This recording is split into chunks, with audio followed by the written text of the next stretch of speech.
Good morning, it's today again. Welcome back to Joseph's Reserves. I'm Joseph and I store 20% of my income in the form of rare coins and precious metals.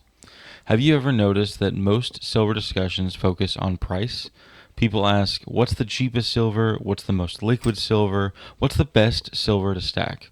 But over time, I've come to believe those questions are a bit incomplete because every silver product involves some trade-offs. If you gain liquidity, you sacrifice efficiency. If you gain efficiency, you usually sacrifice recognition. But if you maximize ounces, you often sacrifice the liquidity.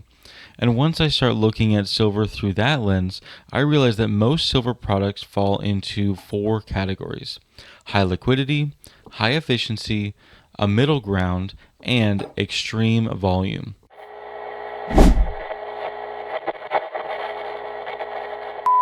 Congratulations to Matt M6661 for being the first to comment on yesterday's video. Thank you so much for the support. Y'all find him down below to start a conversation. So those are the four types of products we can find within the category of silver. So let's start with high liquidity. For me, high liquidity means products like the American Silver Eagle. When you place an eagle on the counter, people immediately know what it is. It comes from the US Mint, it's recognizable, it's trusted, and it enjoys tremendous demand. That demand creates liquidity. The challenge is that liquidity isn't free. You often pay some of the highest premiums in the bullion market to acquire that liquidity. While Eagles typically maintain stronger resale value than other bullion products, they're still starting from a higher cost basis. In other words, you're paying for that recognition, you're paying for the demand, and you're paying for the ability to quickly convert that silver back into cash. The spread may be reasonable relative to the premium paid, but the upfront cost is significant. That is the price of high liquidity. So now let's move on to high efficiency. This is where generic rounds and generic bars typically live. The goal here is simple: reduce the premium without reducing the resale value as much as possible. Instead of paying for branding, government backing, or collectability, you're primarily paying for the silver content. As a result, these products often have very tight spreads. You buy them for less and you sell them for less.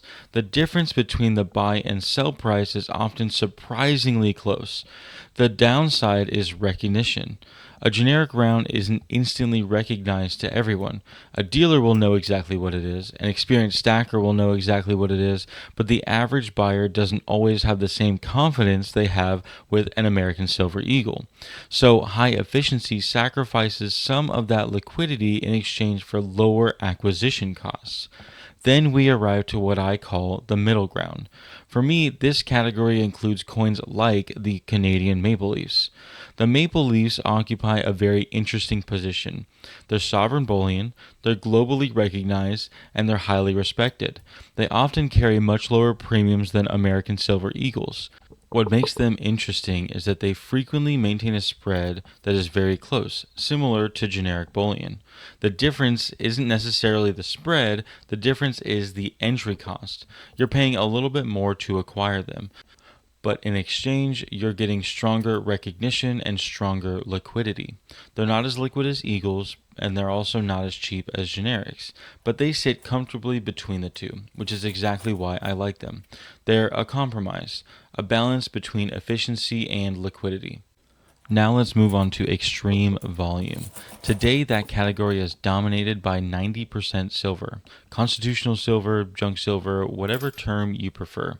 What's fascinating about the current market is that 90% silver is often purchased at spot or below spot at the moment. This creates an unusual opportunity because every dollar spent on 90% silver can potentially acquire more silver than almost any other category. In other words, this is where the volume lives. This is where ounces live. This is where accumulation lives. But the trade-off is liquidity. When dealers are buying 70% silver, it often receives the lowest buybacks possible. Not because it isn't silver or because it isn't valuable, but it requires a whole lot of extra sorting, counting, verification, refining, or any other movement that might have to be dealt with when it comes to 90% silver.